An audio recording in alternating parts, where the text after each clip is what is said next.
Your writing can feel derivative at times. It's nothing new in the slightest. You're working on something, inspired by the countless creators surrounding you who've managed to carve a path for themselves in this industry. You see their stories, their journeys, and can't help but think, why can't I do that too? And so, you're off to the races, writing your magnum opus with that fantasy of a bestseller always feeling just a few good paragraphs away, and yet, as you progress, as your writing develops and you become more skilled, you eventually come to the realization that you're not original. Your work is a Frankenstein's monster of archetypes and scenes that you enjoyed in other pieces of media. That scene where your main character swoops in to save the day? Done a million times. Your edgy, tragic side character finally opens up to those around them? Yawn. Or did the will they won't they romance you've been building up for 45 chapters finally end with a kiss, cementing the love between your two leads? You get the point. In the moment, when we're writing these scenes, we're proud of our work, of feeling like we're pushing out something high quality, not realizing that all we've really done is create our own version of a scene that may have inspired us. But is that really a bad thing?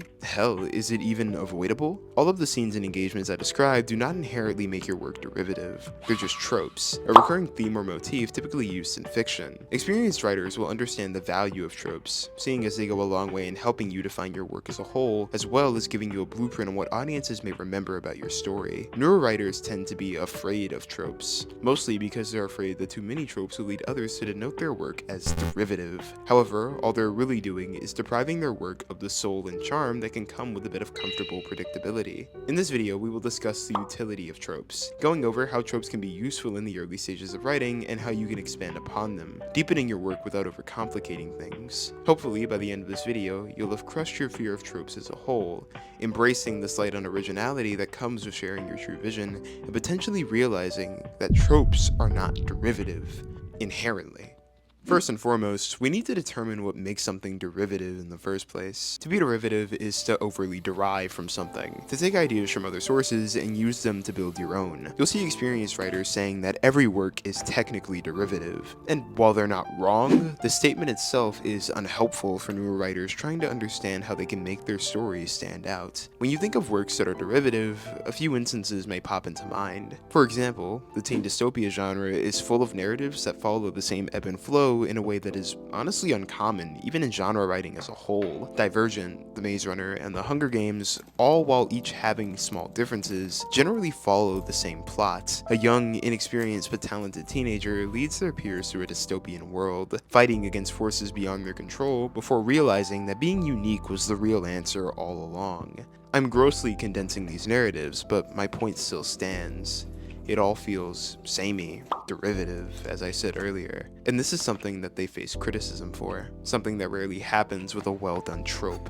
Tropes are isolated scenes or archetypes that come with the territory of your narrative. They're generally complementary to the plot itself, making them more like accessories as opposed to something concrete like an entire genre. This separates it from my aforementioned examples because the plot is flexible, not defined by or synonymous with the genre itself, but more so with the tropes that contribute to it as a whole. When you're watching Mobile Suit Gundam, there's a large amount of tropes that are commonplace in the franchise. The almost sentient presence of the Gundams themselves, the strategic nature of the larger battles, and the prodigal strength of the protagonists in each series. Yet, in spite of this, each generation of Gundam manages to distinguish itself with things such as animation styles, its differing application of the tropes in question, and the central focus of the stories themselves. The tropes do not limit its originality, but instead it gives Gundam an underlying personality and familiarity that prevents the franchise from alienating its audience, even when it changes. And that familiarity is key. You'll always know you're watching Gundam because of the tropes the series has mastered. They're a constant in the franchise, and yet no season ever feels truly derivative or samey. The tropes in Gundam don't slow the narrative down or make the audience roll their eyes, but instead, it gives the series personality. Tropes are impossible to avoid, and hopefully at this point in the video you can understand that.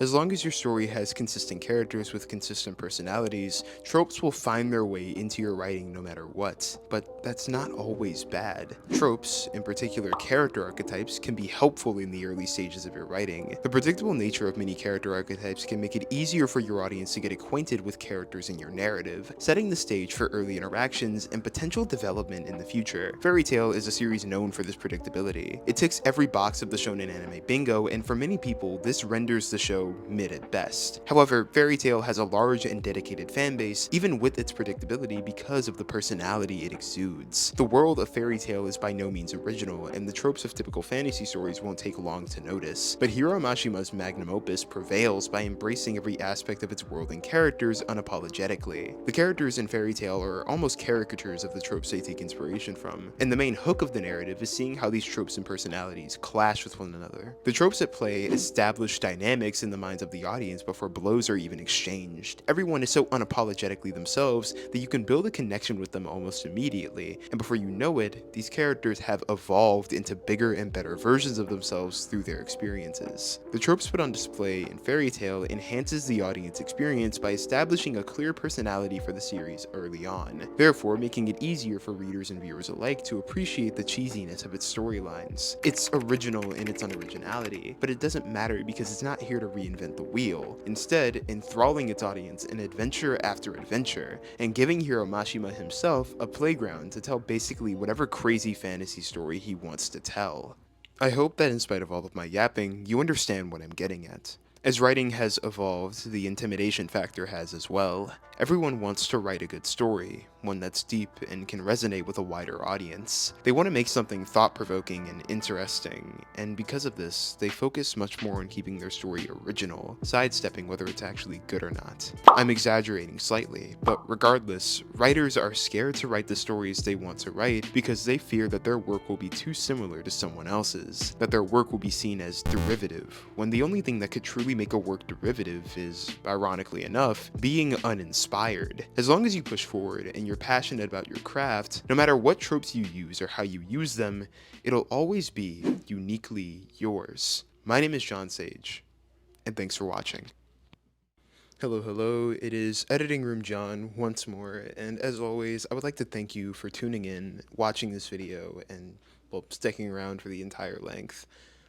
It's been very interesting making this video. I am sorry I'm uploading it about like a day or two late, primarily because Thanksgiving is a holiday that exists and I had to spend time with family and I couldn't focus on the YouTube grind like that. That sounds so depressing. No, but all jokes aside, I did enjoy the Thanksgiving festivities, and I'm glad that I'm still getting this out before the end of November because that was really something that I wanted to hit this month. But yeah, thank you for watching. For those of you that are returning from previous videos, it's always a pleasure to have you around. For those of you that are, new arrivals, I guess, thank you for joining us. My name is John Sage. I'm a YouTuber, and I make videos about writing and basically anything pertaining to that subject. Although a lot of my videos are just me yapping about anime I like, but we're not going to talk about that. If you enjoyed this video, feel free to like, subscribe, do whatever. If you didn't, then you don't have to do any of those things, but I guess you wouldn't be here if you didn't. I'm excited for December.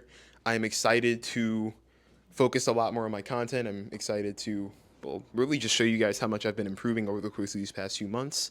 And now that I'm back in the algorithm's good graces, I feel like I'll be able to make good on that promise. So, yeah, thank you all for watching. My name is John Sage, and have an amazing rest of your day. Peace out.